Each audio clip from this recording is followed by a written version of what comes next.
thought I'd just make a little video and say, just give you 2 cents, the quick rundown of why search engine optimization is so important these days. I mean, first and foremost, you can ask yourself, why is Google such an enormously huge company?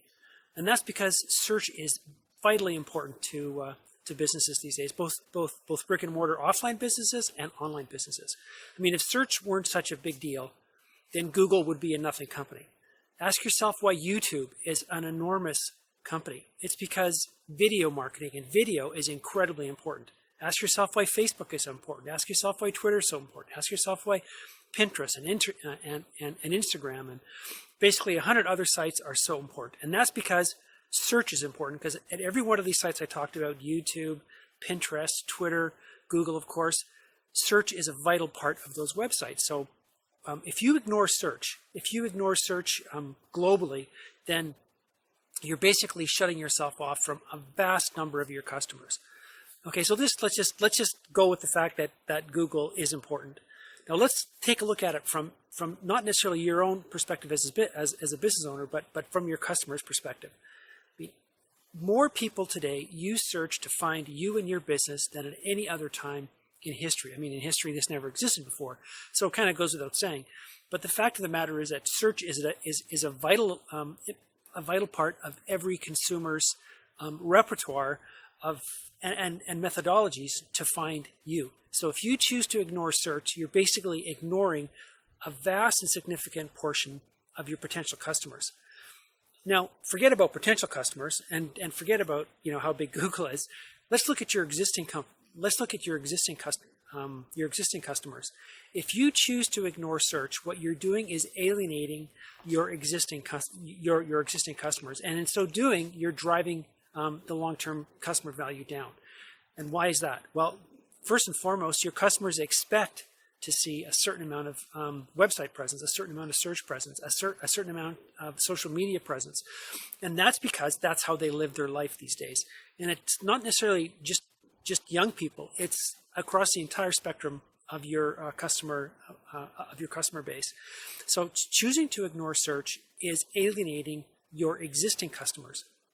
Now, I mean, forget about existing customers, and let's just go back to your potential customers. Now, someone is at the number one spot in your particular niche, and if it's not you, then you're not getting any of that love from potential customers. Basically, the first 3 spots in Google's, 1, 2, 3, below the paid advertising, and and to the left of the paid advertising, they capture almost 65 or 70% of the total search volume. That's the entire search volume across every other page in Google. Now, if you're anywhere from 3 to 10, then you might get something like 25%, maybe 20%, and the rest is spread out beyond page 2. So if you're not on the first 3, basically any new customer who's looking for you is not going to find you.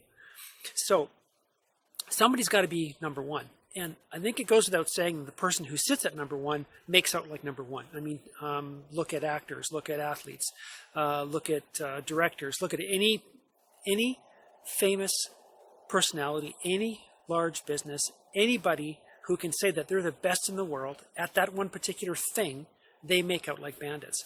So if you're number 1 in your niche, whatever that niche might be, then you're going to make out like number 1.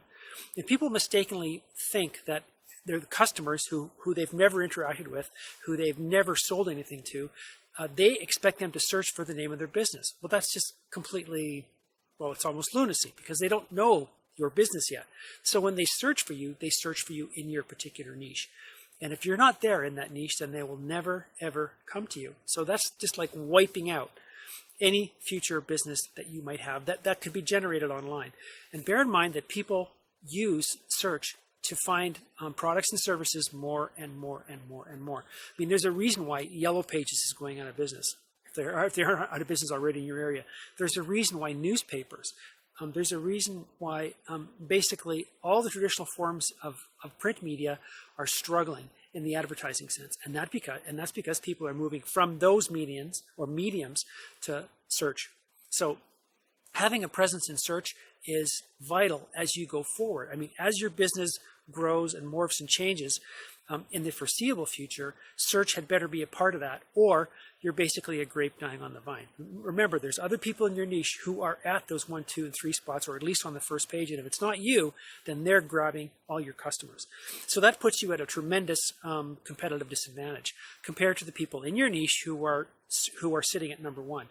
Now, the other thing that I find really interesting is, and it's a bit of a second order effect, and I wasn't sure I was going to talk about it here, but I will. And that is the fact that if you have businesses in your niche who are advertising online, like using pay-per-click or pay-per-view, like AdWords, or advertising on YouTube or Facebook or any of those places, there are businesses who are siphoning off that traffic. So if business A is spending, say, $100,000 per month on AdWords, they probably don't occupy all the spots on the first page. So if you can piggyback on that company's advertising campaigns, then you're going to be siphoning off some of that ad spend, and that can be really, really significant. So there are lots of people, lots of businesses who are spending $100,000, $200,000 a month on AdWords alone, but they don't necessarily have the first ranking, or the second, or the third, or the fourth. So if you're spending $100,000 a month on AdWords, and you and your competitor is sitting at, say, the number 3 spot, then they're potentially siphoning off anywhere from 15 to 25% of your ad spend. Because when you advertise on the radio, for example, people Google you immediately. So if you advertise for, say, NextGen.SEO over the local radio, then people will, when they hear that ad, they'll go to Google on their smart device and look for NextGenSEO. But what they're going to find is everyone else who's also playing in that niche. So the second order effect here is that you're basically throwing away advertising dollars that could be yours for free. So that ad spend that someone else is spending could be coming to you, or you could be siphoning off some of that traffic. So basically, there isn't a competitive argument that you can make that withstands search scrutiny. So it's for me, it's always, we've been in the digital arena now for almost 20 years, and we've been around for a very long time, helping businesses basically lower customer acquisition costs and increase long-term value. And the way we do that is through search. And basically, anyone else who's in the search optimization arena who is not looking at those two metrics, basically is not going to serve you. So we are experts at understanding what it takes within search, within the context of search, and within the context of search engine marketing, to drive customer acquisition costs down. And if you do that, then of course you can begin to outspend your competitors. And if you can outspend your competitors, then you're going to outcompete them virtually every single time, especially within search, or certainly within search. So there's many reasons, and there's many contexts within which you can come at the scope of, or come at the question of why search is important. And I've given you just a couple today. So if you want to talk to me more about it, then please contact me at the numbers below. And I hope to talk to you soon. I hope to see you soon, and I hope to see you online soon. So thanks for listening, and I'll talk to you again. Bye.